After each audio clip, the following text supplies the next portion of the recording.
ঐক্যবদ্ধ হয়ে দেখিয়ে দিয়েছে এদেশের উপরে আধিপত্যবাদী কোন শক্তি, কোন ধরনের আস্ফালন এদেশের তাওহীদি ছাত্র জনতা, স্বাধীনতা প্রিয় ছাত্র জনতা কঠিন কালেও মেনে নেবে না। সম্মানিত প্রিয় উপস্থিতি, একটি শুভ লগ্নে আমরা এখানে একত্রিত হয়েছি। একটি ভালো সময়, এটি দোয়া কবুলের সময়। সালাতুল আসরের পর থেকে মাগরিবের আগ পর্যন্ত এই সময়টাও দোয়া কবুলের একটা বিশেষ সময়। এই সময়টাতে আমরা এখানে জমায়েত হয়েছি। আল্লাহ রাব্বুল আলামিনের কাছে আমরা তৌফিক কামনা করি যে পেরেশানি থেকে আল হেরা এই নামটি নিয়ে, যে হেরা গুহাতে রাসূলুল্লাহ সাল্লাল্লাহু আলাইহি ওয়াসাল্লামের উপরে মানবতার মুক্তির সনদ আল কোরআন নাযিল হয়েছে, সেই কোরআনের শিক্ষার নূর ছড়িয়ে দেওয়ার জন্য আল হেরা শিক্ষা পরিবারের আমার সম্মানিত বড় ভাই মাওলানা জাফর আহমদ মজুমদার ভাই যেভাবে আপ্রাণ চেষ্টা চালাচ্ছেন এবং তার একটি দুটি আজকে এই লাকসামে ছড়াতে যাচ্ছে, আমরা আল্লাহ রাব্বুল আলামিনের কাছে তৌফিক কামনা করি। আল্লাহ রাব্বুল আলামিন যেন আমাদের এই নতুন প্রতিষ্ঠানটাকে প্রকৃত অর্থে দেশের জন্য, দশের জন্য, মানবতার কল্যাণের জন্য কবুল করেন। আমরা সবাই বলি আমিন। সম্মানিত প্রিয় বন্ধুগণ, সাধারণভাবে এই সময়টাতে আমরা মাহফিলের প্যান্ডেলে বসে আলোচনা শুনতে অভ্যস্ত নই। আমাদের দেশে প্রায় শতভাগ তাফসীরুল কোরআন মাহফিলের লিফলেটগুলোতে, পোস্টারগুলোতে লেখা থাকে 3টা থেকে মাহফিল। 3টা থেকে আসলে প্রকৃত মূল মাহফিলের আয়োজন আমরা যেতে পারি না। এটা এখন একটা কালচার হয়ে গিয়েছে। তবুও এই মুহূর্তে যারা উপস্থিত আছেন 20-25 মিনিট আপনাদের সামনে আমি কথা বলার সুযোগ পাবো। সালাতুল মাগরিবের আযান হয়ে যাবে খুবই অল্প সময়ের মধ্যে। আমি কোরআনে কারীমের তাফসীরের ঘোষণায় যেটা দেওয়া হয়েছে, সে কারণে শিক্ষা গ্রহণ করার প্রয়োজনে কোরআনে কারীমের একটি গুরুত্বপূর্ণ কিসসা থেকে আয়াত যেটি নিয়েছি, সেটাও কিসসার নামে যে সূরা, সূরা আল কাসাস। সূরা আল কাসাসের একটি গুরুত্বপূর্ণ শুরুর দিকে মুসা আলাইহিস সালামকে নিয়ে আল্লাহ রাব্বুল আলামিন যে ধারাবাহিক গল্প উপস্থাপন করেছেন, এই গল্পের একটি বিশেষ পর্যায়ে মুসা আলাইহিস সালাম যখন মিশর থেকে বেরিয়ে গিয়েছেন, মাদায়েন নগরে গিয়ে শুআয়ব আলাইহিস সালামের কাছে হাজির হয়েছেন। এই ঘটনাকে কেন্দ্র করে যে অংশটুকু আছে তৃতীয় রুকুর শেষ দিক থেকে একটা আয়াতে কারিমা আমি নিয়েছি। গল্পের শ্রেষ্ঠাংশ, মূল অংশ এখানে। সম্মানিত প্রিয় উপস্থিতি, আমরা সবাই জানি যে আল্লাহ রাব্বুল আলামিন মুসা আলাইহিস সালামকে কিভাবে ফেরাউনের ঘরে লালন পালন করার ব্যবস্থা করেছেন। এই গল্প কম বেশি আমাদের জানা। এখানে হাজারাত উলামা ইকরামের উপস্থিতি এখনো পর্যন্ত বেশি আছে প্যান্ডেলে, মঞ্চে। এজন্য খুব বিস্তৃত বক্তব্যের প্রয়োজন নেই। যারা শুনছেন এদেশের তাওহীদি জনতা আমরাও কম বেশি জানি যে ফেরাউন যখন তার তখতে তাওসের জন্য তার যেই রঙ্গমঞ্চটা ছিল, মানুষের উপর জুলুম চালানোর যেই সিংহাসন ছিল, এই সিংহাসনের জন্য নতুন করে জন্ম নেয়া একটা সন্তানের ব্যাপারে খুব আঁতকে উঠল, আশঙ্কায় পড়ে গেল এবং সে নিশ্চিত হলো যে এই সন্তানের জন্ম হবে বনি ইসরাইলে। এই সন্তানের আগমনটা ঠেকানোর জন্য ফেরাউন কি করেছে? ইউকাতিলু আবনাআহুম, বনি ইসরাইলের হাজার হাজার ছেলে সন্তানকে হত্যা করেছে, হাজার হাজার ছেলে সন্তানকে জবাই করেছে।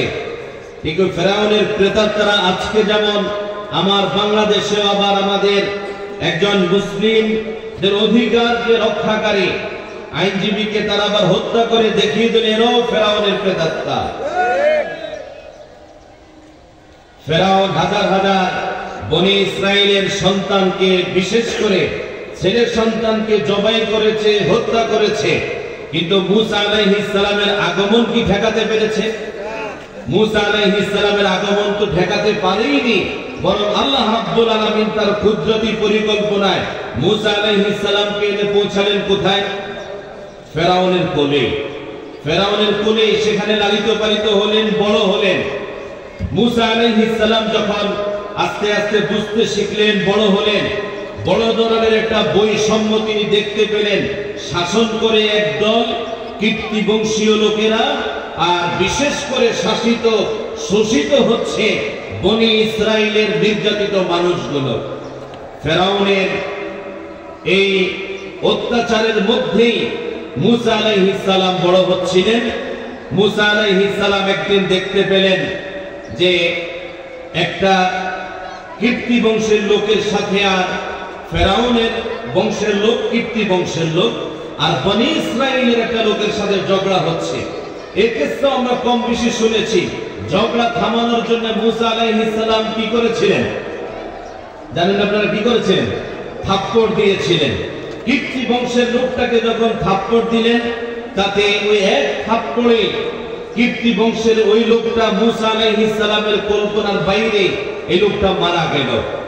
মুসা আলাইহিস সালাম পরের দিনও দেখলেন যে আগের লোকটার সাথে আবার নতুন করে আরেক লোক ঝগড়া করছে। এবার যখন মুসা আলাইহিস সালাম পুনরায় এগিয়ে গেলেন, আগের দিনের বনি ইসরাইলের লোকটা বুঝলো যে না জানি থাপ্পড়টা আজকে আমি খাই। সুরের মনে তো পুলিশ পুলিশ। মুসা তো দেখছে কালকে আমি ঝগড়া করতেছি, আজকেও আমি ঝগড়া করতেছি, থাপ্পড়টা আমি খাই কিনা। এই কারণে সে গোমরটা ফাঁস করে দিল। এতক্ষণও লোকেরা জানে নাই গতকালের খুনের ঘটনাটা কার হাতে ঘটেছে। সে বলল যে তুমি কি গতকাল যেভাবে একটা লোককে থাপ্পড় মেরে হত্যা করেছিলে, আজকেও কি ঠিক আমাকে সেভাবে হত্যা করবে? এই খবরটা তৎক্ষণাৎ চলে গেল ফেরাউনের দরবারে। সেখানে মুসা আলাইহিস সালামকে হত্যা করার সিদ্ধান্ত নিয়ে ফেলা হলো। মন্ত্রী পরিষদের এই সিদ্ধান্ত যিনি শুনলেন, একজন কল্যাণকামী ছুটে আসলেন মুসা আলাইহিস সালামের কাছে। ওয়াজাআ রাজুলুম মিন আকসাল মাদিনাতি ইয়াসআ ক্বালা ইয়া মুসা ইন্নাল মালা'a ইয়াতামিরুনা বিকা লিয়াকতুলুক ফাখরুজ ইন্নী লাকা মিনান নাসিহিন। একটা লোক শহরের রাজধানী থেকে দৌড়ে আসলো, ছুটে আসলো, এসে ডেকে বলল, হে মুসা, ইন্নাল মালা'a ইয়াতামিরুনা বিক, মন্ত্রী পরিষদ ইতিমধ্যে সিদ্ধান্ত নিয়ে ফেলেছে লিয়াকতুলুকা, তোমাকে হত্যা করা। ফাখরুজ, যত তাড়াতাড়ি পারো মিশর ছেড়ে বেরিয়ে যাও। মুসা আলাইহিস সালাম বেরিয়ে আসলেন। ফাখারাজা মিনহা খাইফান ইয়াতারাক্কাব, মুসা আলাইহিস সালাম বেরিয়ে আসলেন ভয়ে ভয়ে। বের হওয়ার শুরুতেই দোয়া করলেন, রব্বি নাজ্জিনি মিনাল কওমিজ যালিমিন, হে আমার রব, একটা জালিম শাসকের অধীনে আমরা আছি, একটা ফ্যাসিস্ট শাসকের অধীনে আছি। নিজের প্রভুত্বটাকে প্রতিষ্ঠা করার জন্য যে বনি ইসরায়েলের লোকগুলোকে দীর্ঘকাল ধরে শাসন করছে, শোষণ করছে, দাস বানিয়ে রেখেছে, হুকুমের গোলাম বানিয়ে রেখেছে, এরকম জালিমের অধীন থেকে আপনি আমাকে নাজাত দেন। মুসা আলাইহিস সালামের দোয়া পড়ে বের হয়ে গেলেন। ওয়ালাম্মা তাওয়াজ্জাহা তিলকা মাদিয়ানা, মুসা আলাইহিস সালাম মাদায়েন শহরের দিকে রওনা করলেন। মাদায়েন শহরের দিকে তিনি যাচ্ছেন, আর তার মনের মধ্যে বড় আশা এটা। ক্বালা আসা রাব্বি আন ইয়াহদিয়ানি সাওয়াআস সাবিল, মুসা আলাইহিস সালাম ওই কল্যাণকামী বন্ধুর ঘোষণাটা শোনার পরে কোথায় যাবেন, কোন দিকে যাবেন, কোথায় তার ঠিকানা হবে, কোথায় গিয়ে কোন বাড়িতে উঠবেন, এর কোনো কিছুই তার জানা ছিল না। মুসা আলাইহিস সালাম বড্ড আশা নিয়ে বের হয়ে গেলেন। আমার যে রবকে আমি বিশ্বাস করি, আমার যে আল্লাহকে আমি বিশ্বাস করি, আমি আশা করি, আমি দৃঢ় বিশ্বাস রাখি, আমার সেই রব আমাকে একটা সঠিক ঠিকানায় পৌঁছায় দিবে। ওলামায়ে কেরাম ব্যাখ্যা ভালো জানেন। আল্লাহ তাআলা যখন হেদায়েত দেওয়ার প্রশ্ন আসে যে আসা রাব্বি আন ইয়াহদিয়ানি, আমার রব হেদায়েত দিবেন মানে আমার রব শুধু রাস্তা বাতলায়া দিবেন, রাস্তা দেখায়া দিবেন এমন না, বরং আমার রব আমার হাতটা ধরে ঠিক যেই জায়গায় আমার পৌঁছানো দরকার সেই জায়গায় আমাকে পৌঁছায় দিবেন। এটা একটা বিশ্বাসের জায়গা এবং বিশ্বাসের বিষয়, আমাদের জন্য শিক্ষার বিষয়। হাদিসে রাসূলুল্লাহ সাল্লাল্লাহু আলাইহি ওয়াসাল্লাম বলেছেন, হাদিসে কুদসি আল্লাহ রাব্বুল আলামিন বলছেন, আনা ইনদা যান্নি আবদি বি, আনা ইনদা যান্নি আবদি বি, বান্দা আমার ব্যাপারে ঠিক যেরকম আশা করে আমি তার কাছে এরকম। আপনি যদি দৃঢ় বিশ্বাস রাখেন যে আল্লাহ তাআলা আপনাকে পথ দেখাবেন, তাহলে আল্লাহ রাব্বুল আলামিন নিশ্চিত আপনাকে পথ দেখাবেন। আর যদি ইমানদারের অবস্থানটা দোদুল্যমান হয়, বুঝতে পারি কি না পারি, আল্লাহ তাআলা দেন কি না দেন, দেন কি না দেন, আসলে দিবেন কি না, এরকম দুর্বল চিন্তা থাকলে আপনি আল্লাহ রাব্বুল আলামিনের সিদ্ধান্তটাকে আপনার ব্যাপারে শক্তিশালী পাবেন না।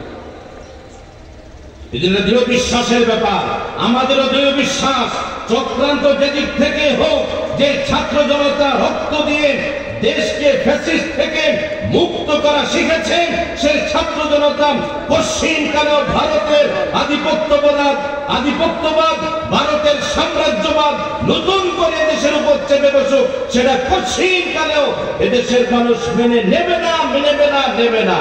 এবং আল্লাহ রাব্বুল আলামিন আমাদেরকে মুক্তির একটা সঠিক পথ দেখাবেন ইনশাআল্লাহ।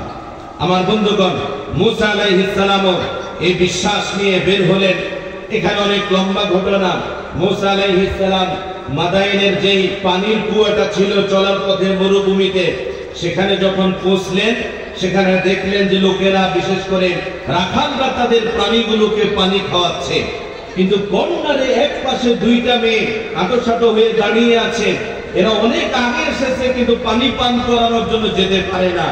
মুসা আলাইহিস সালাম তাদের কাছে গেলেন, তাদের ঘটনাটা শুনলেন, কি সমস্যায় তারা আছে সেটাও তিনি জানলেন। মেয়েগুলো রিপোর্ট করলো, দুইজন মেয়ে রিপোর্ট করলো, قالتا لا نسقي حتى يصدر الرعاء وأبونا شيخ كبير। দুইটা মেয়ে বলল, হে তরুণ, হে যুবক, তোমাকে আমরা চিনি না, তুমি আমাদেরকে চিনো না, আমাদের অসহায় অবস্থায় তুমি এসে জিজ্ঞাসা করেছ। আমাদের সমস্যাটা নিত্য এরকম, আমরা প্রতিদিন আসি ঠিক, কিন্তু এই শক্তিশালী যুবকদের ভিড়ে গিয়ে, রাখালদের ভিড়ে গিয়ে আমরা পানি পান করাতে পারি না। তারা যখন পানি পান করায় তখন আমরা আড়ালে দাঁড়িয়ে থাকি, এক পাশে দাঁড়িয়ে থাকি, কারণ সহযোগিতা করার মতো আমাদের কোনো পুরুষ নাই।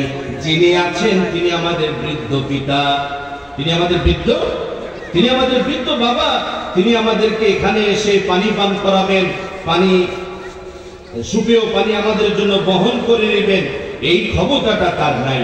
মুসা আলাইহিস সালাম পানি পান করানোর ব্যবস্থা করে দিলেন। শুআয়ব আলাইহিস সালামের কাছে খবরটা চলে গেল, কারণ এই দুই মেয়ে শুআয়ব আলাইহিস সালামের মেয়ে। শুআয়ব আলাইহিস সালাম সেই মাদাইনের নবী, তিনি শুআয়ব আলাইহিস সালাম জানলেন, খবর পাঠালেন, মেয়েটা গেল, মেয়েটা এগিয়ে গেল ছেলেটার কাছে। এই ছেলের পরিচয় হলো তাদের কাছে পরিষ্কার নাম, ফাজাআতহু ইহদাহুমা তামশি আলা ইসতিহইয়াইন। একটু লাজুকতা নিয়ে, শরমে একটা তরুণী, ষোড়শী কন্যা একটা তরুণ যুবকের সামনে আসবে, তার মধ্যে একটু লজ্জাশীলতা কাজ করছিল।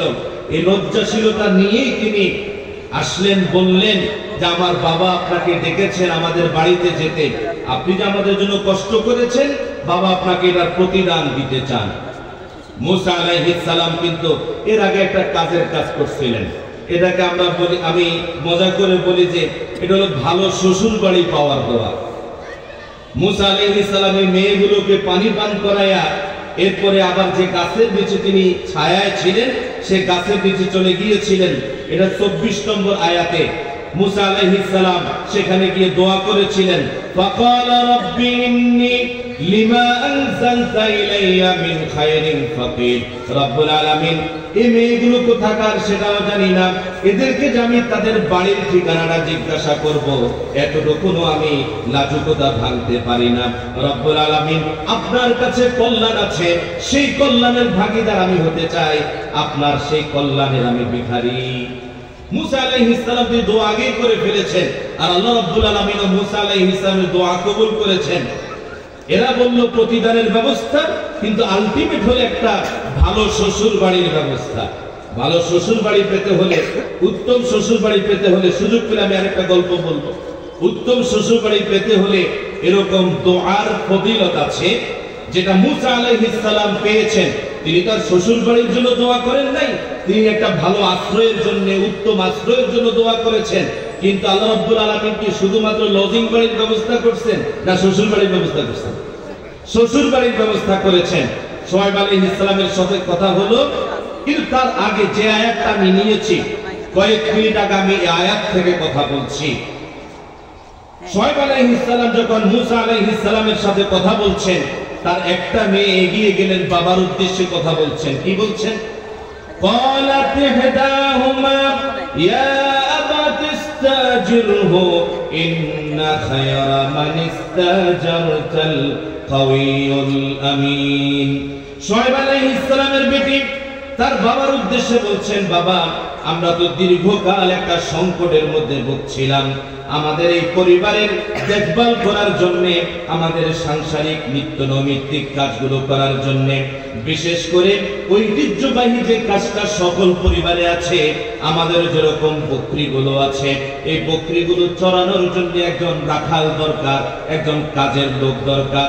আমাদের কোনো ভাই নাই, কিন্তু আমরা দুইটা ভনী উপযুক্ত। আপনি যে কোনো লোক নিযুক্তিও দিতে পারেন না। একটা আমানতদার লোক প্রয়োজন, আবার কাজ করার জন্য একটা শক্তিশালী লোক প্রয়োজন। আপনি দীর্ঘকাল সেটা পাচ্ছিলেন না। বাবা, আমার পক্ষ থেকে আপনি রিপোর্ট নেন। এই ছেলেটাকে, এই যুবকটাকে আমি যতটুকু নেই আসা যাওয়ার পথে দেখার সুযোগ হয়েছে, আমি রিপোর্ট দিচ্ছি, ইন্না খায়রা মান ইস্তাজারতা। বাবা, আপনি যেই লোকটাকে এখন আমাদের শ্রমিক হিসেবে, আমাদের কাজের লোক হিসেবে নিয়োগ দিবেন, এই লোকটা আমার দেখা মতে সবচেয়ে সেরা শ্রমিক হবে, সবচেয়ে উত্তম শ্রমিক হবে। এর চেয়ে উত্তম শ্রমিক আর কোন পরিবার পেয়েছে বলে আমার জানা নাই। কারণ এর মধ্যে আমি দুইটা বৈশিষ্ট্য দেখেছি। এক, আল কাউইয়্যু, তার শক্তি আছে। কি আছে? একটু আমার সাথে কথা বলবেন এই কথাটা নেয়ার জন্য, এই বাকি 5-7 মিনিটের কথাটা। মুসা আলাইহিস সালামের কথা তিনি বলছেন, তার মেয়ে রিপোর্ট দিচ্ছেন, এই যুবতী মেয়ে রিপোর্ট দিচ্ছে, এই যুবকের কাজ করার জন্য কি আছে? শক্তি আছে। আর আরেকটা, শুধু শক্তি থাকলেই তো হবে না, কারণ ছুরি যদি ডাকাতের হাতে যায়, তাহলে এক দোয়াকার দা মানুষকে জবাই করে কাটে, আরেক দোয়াকার দা ডাক্তারের হাতে যদি ছুরি যায়, সে কি মানুষকে কাটে ঠিক, তবে উপকার করার জন্য না ক্ষতি করার জন্য?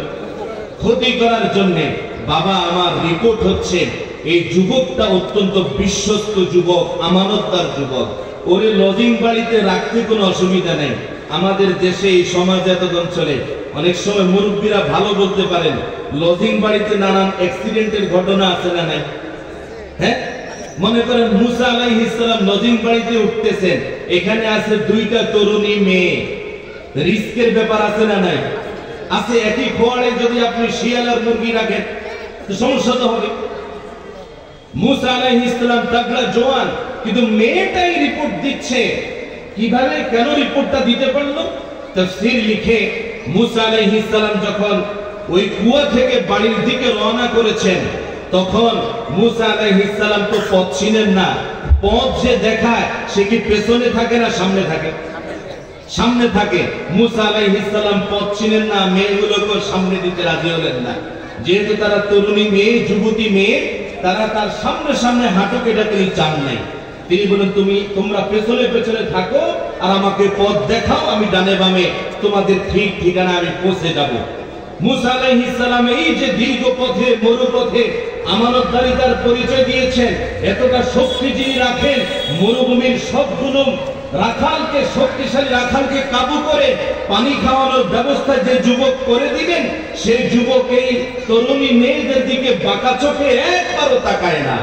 এর চেয়ে বড় আমানতদার আর কেউ হতে পারে না। এরকম বিশ্বস্ত যুবকই আমাদের দরকার। মুসা আলাইহিস সালামের ব্যাপারে এই রিপোর্টটাই দিলেন। মুসা আলাইহিস সালামের সাথে শুআয়ব আলাইহিস সালাম চুক্তিতেও গেলেন, ঠিক আছে, তুমি 8 বছর আমার বাড়িতে কাজ করবা, চাইলে 2 বছর তুমি বাড়তি করতে পারো, এরপরে আমার 2 মেয়ের 1 মেয়েকে তোমার কাছে বিয়ে দিয়ে দেব। এবার কিছু লজিং বাড়ি না শ্বশুর বাড়ি? শ্বশুর বাড়ি পেয়ে গেলেন।